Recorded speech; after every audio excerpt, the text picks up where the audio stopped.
Summer of Sonic came about really because I always wanted to have like a kind of meeting place where you could meet internet friends that you don't really know in real life, but you find so many things in common with them over the internet, right? And it's always difficult to find a meeting place that is really safe and is like a really cool environment to hang out in and have entertainment and stuff. Just to open the door and realise that these people have come from miles, and it's just because they love Sonic.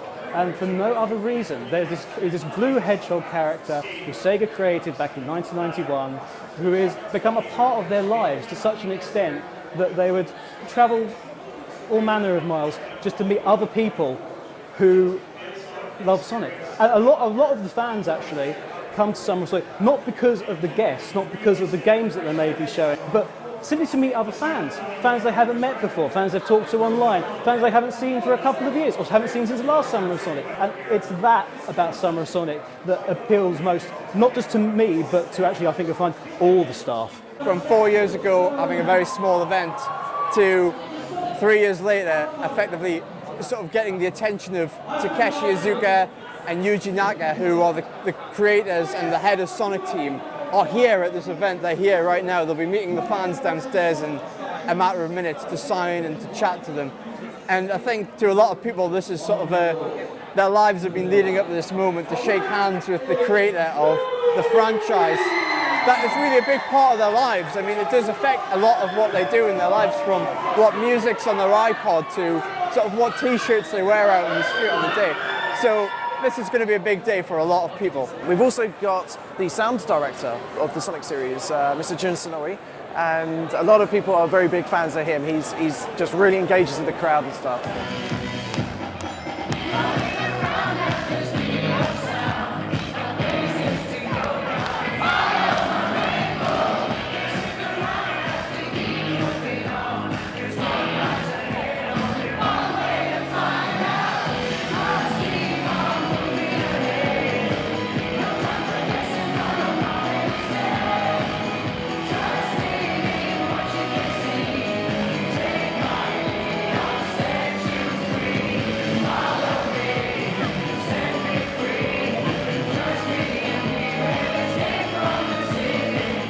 We've also got a selection of really high-profile guests from the old Sonic the Comics, Nigel Kitching and Nigel Dobbin. I was one of the main artists on Sonic the Comic, which was around about 15 years ago.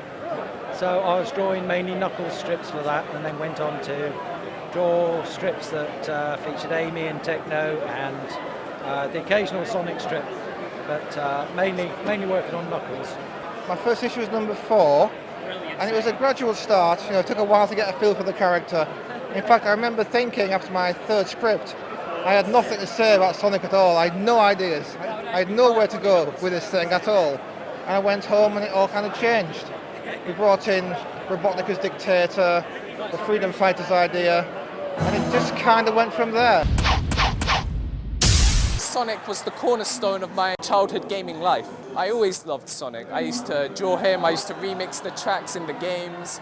I used to do all this kind of stuff, and speedrunning was my favorite activity out of all of this. I used to just play this game obsessively. I loved it. On the first summer of Sonic, the organizers, they hired a man from the Guinness Book of Records to come in and adjudicate who gets the fastest time in Sonic Emerald Hill Zone Act 1.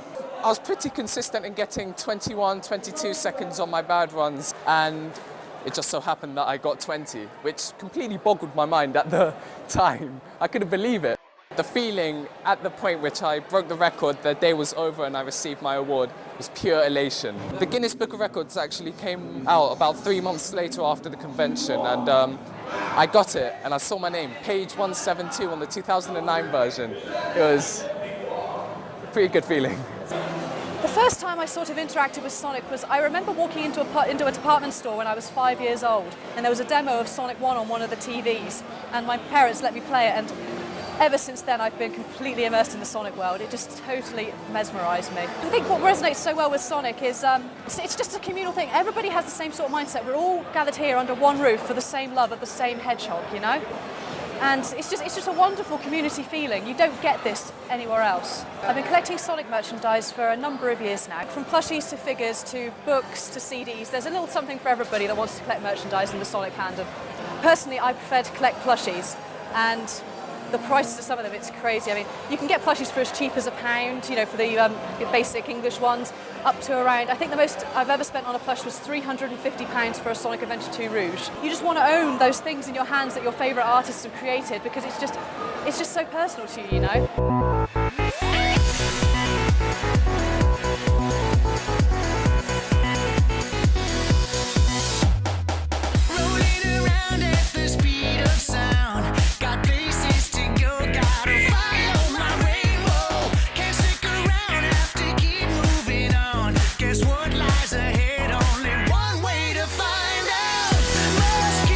I was absolutely hooked as soon as I saw it. I can't actually describe the feeling, but it was just the colours and the speed, it just kind of drew me in, really. Sonic's a really positive role model for a lot of people, even no matter what age they are, you know. And a lot of us have grown up with that same kind of message. His cool blue looks and his blazing speed, it was really the cool character to really get into as a kid. How colourful it is, the music is great, the characters all have such nice designs. Just everything about the game is so colourful and vibrant. One of the most magnetic and likeable characters, video game-wise, that I've ever seen.